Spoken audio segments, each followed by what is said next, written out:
Hello students, welcome to my maths YouTube channel Momina math classes. आज students mathematics के lecture number या ring theory के lecture number 4 में हम डिस्कशन करेंगे इंटीग्रल डोमेन पर। अब तक हमने टाइप्स ऑफ रिंग या कहने का मतलब है रिंग थ्योरी के 3 लेक्चर कर लिए हैं स्टूडेंट्स, जिनका लिंक आपको मेरे डिस्क्रिप्शन बॉक्स में मिल जाएगा। ठीक है स्टूडेंट्स, तो आज हम पढ़ेंगे इंटीग्रल डोमेन या पूर्णांकीय प्रांत के बारे में कि पूर्णांकीय प्रांत होता क्या है। पूर्णांकीय प्रांत, ठीक है स्टूडेंट्स, पूर्णांकीय प्रांत क्या होता है। ये BSc second year, BSc BEd second year, BSc third year student, BSc third year और बीएससी बीएड सेकेंड ईयर और एमएससी प्रीवियस में लगता है। तो इंटीग्रल डोमेन की जो डेफिनेशन है वो क्या बनेगी स्टूडेंट, कोई भी वलय जो है वो पूर्णांकीय प्रांत कब कहलाता है। पहले तो वो वलय होना चाहिए, फिर वो पूर्णांकीय प्रांत की कंडीशन सेटिस्फाई करना चाहिए। ठीक है स्टूडेंट, तो यहाँ से जो पूर्णांकीय प्रांत की परिभाषा है वो क्या बनेगी, यहाँ पे परिभाषा बन जाएगी या डेफिनेशन। पूर्णांकीय प्रांत की परिभाषा वलय आर, परिभाषा लिखें स्टूडेंट्स, वलय आर, वलय बोलेंगे तो ये वाला नोटेशन लिखेंगे, वलय आर पूर्णांकीय प्रांत कहलाता है यदि, पूर्णांकीय प्रांत कहलाता है यदि, कहलाता है यदि, पूर्णांकीय प्रांत कहलाता है यदि। हमने अब तक पढ़े हैं types of ring, types of ring के बारे में, without zero divisor, with zero divisor, ये वाली डेफिनेशन हमने पढ़ी है। टाइप्स ऑफ रिंग दो प्रकार के बेसिकली हमने देखे हैं, क्रम विनिमय वलय, तत्समकी वलय। जो गुणा के लिए क्रम विनिमय होगा वो क्रम विनिमय वलय, जो गुणा के लिए अपने पास आइडेंटिटी रखेगा वो तत्समकी वलय। और गुणा का आइडेंटिटी होता है 1, कि जिस रिंग में 1 होगा वो तत्समकी वलय कहलाता है।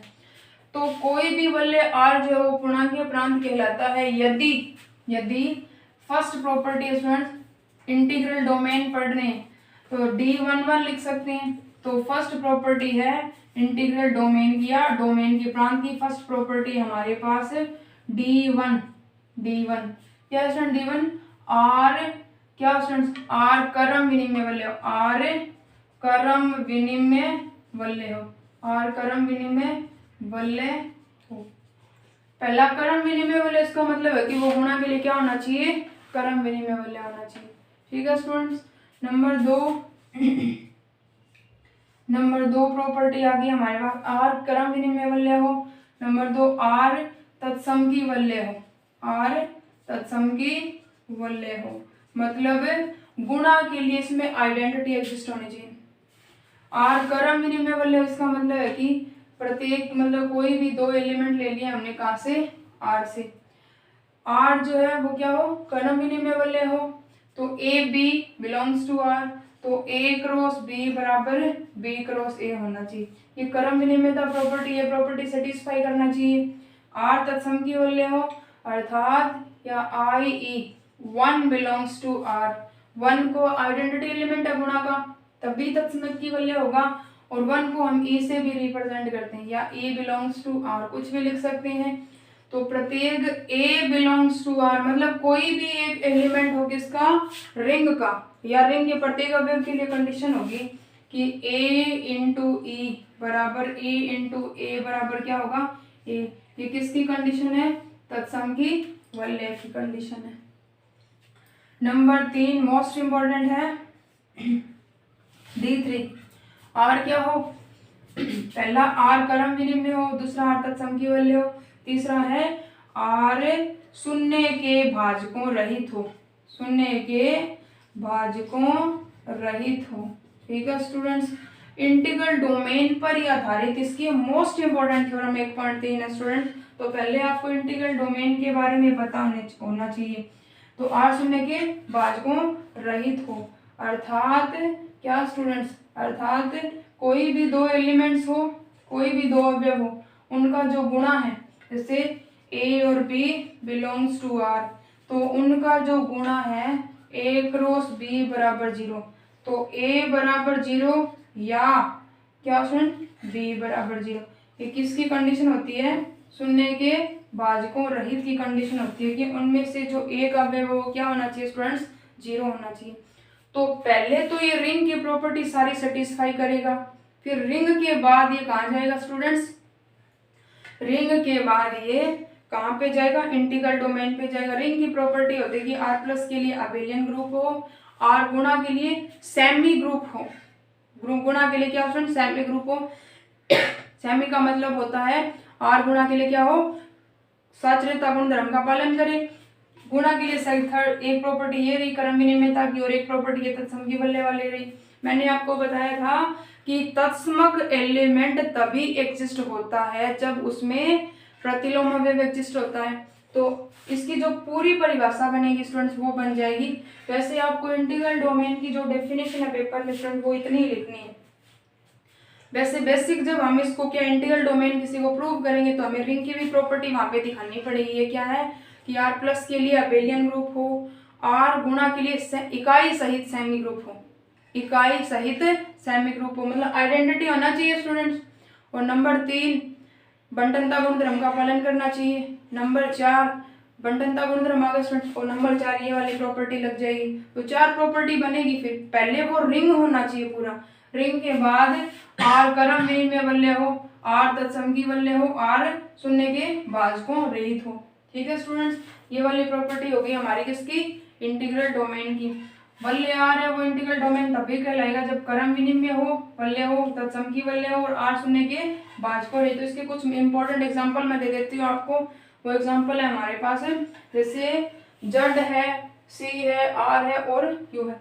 जैसे जड प्लस और गुणा के लिए क्या होगा, इंटीग्रल डोमेन होगा। सी प्लस और गुणा के लिए इंटीग्रल डोमेन होगा, सी है। उसके बाद क्यू है प्लस और गुणा के लिए इंटीग्रल डोमेन है, क्योंकि इंटीग्रल डोमेन की सारी प्रॉपर्टी सेटिस्फाई करेगा। जैसे इस पे लेते हैं हम, जैसे जड है प्लस और गुणा के लिए, तो जड जो है स्टूडेंट्स वो क्या, जड में एलिमेंट होते हैं हमारे पास 0 प्लस माइनस 1 प्लस माइनस 2, ये वाले एलिमेंट होते हैं हमारे जड में।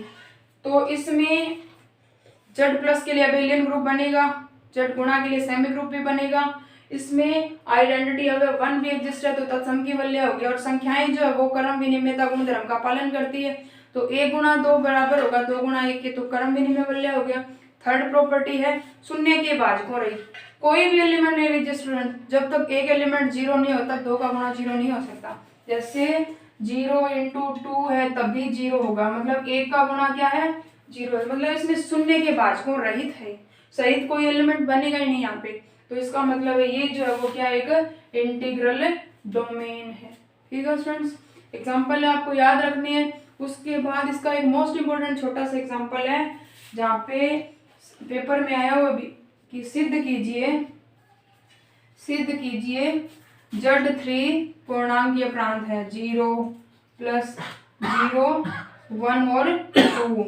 क्या है स्टूडेंट्स, जड 3 0 1 2 प्लस एडिशन 3 और मल्टीप्लिकेशन 3 के लिए एक पूर्णांकीय प्रांत है।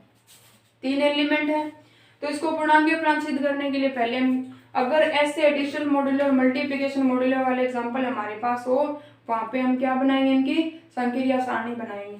तो प्लस के लिए पहले संक्रिया सारणी बना लेते हैं। ठीक है स्टूडेंट, प्लस के लिए संक्रिया सारणी बनाएंगे तो ये आ जाएगा, प्लस के लिए संक्रिया सारणी बनाएंगे तो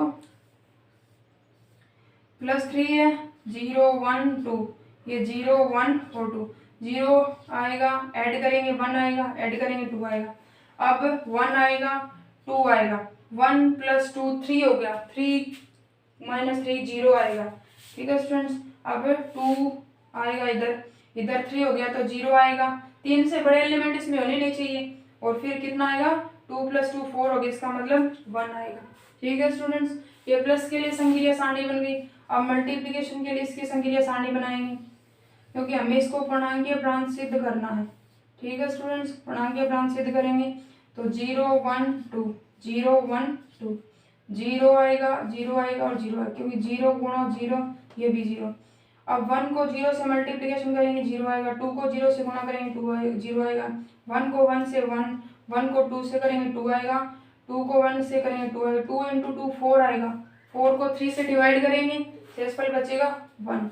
ठीक है स्टूडेंट्स, तो अब इन संक्रिया सारणी को देख के हम क्या करेंगे, इनको पूर्णांकीय प्रांत सिद्ध करेंगे। तो पहले इस संक्रिया सारणी के लिए लिखेंगे, क्योंकि दी गई संक्रिया सारणी क्या है, दी गई संक्रिया सारणी मुख्य विकर्ण के प्रति सममित है। ये इसका डायगोनल है, मुख्य विकर्ण है, मतलब इसका डायगोनल या प्रिंसिपल डायगोनल है स्टूडेंट्स, इसका मुख्य विकर्ण के प्रति सममित है। इधर भी वही एलिमेंट है जो इधर है, ठीक है ना, इधर इधर और इधर इधर बराबर एलिमेंट्स, मतलब दी गई संक्रिया सारणी प्लस वाले के लिए बोल रही हूँ मुख्य विकर्ण के प्रति सममित है। अतः ये R प्लस के लिए क्या बन जाएगा स्टूडेंट्स, अबेलियन ग्रुप बन जाएगा, क्योंकि मुख्य विकर्ण के प्रति सममित हो तब वो सहचारी होती है, क्रम विनिमय होती है, दो प्रॉपर्टी सेटिस्फाई करती है और समृद्धता गुणधर्म है वो भी सेटिस्फाई करती है।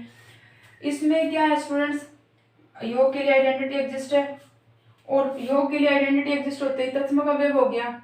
अब इसमें स्टूडेंट्स प्रत्येक पंक्ति में 0 आ रहा है, मतलब इधर 0 का प्रतिलोम 0 होगा तभी आएगा।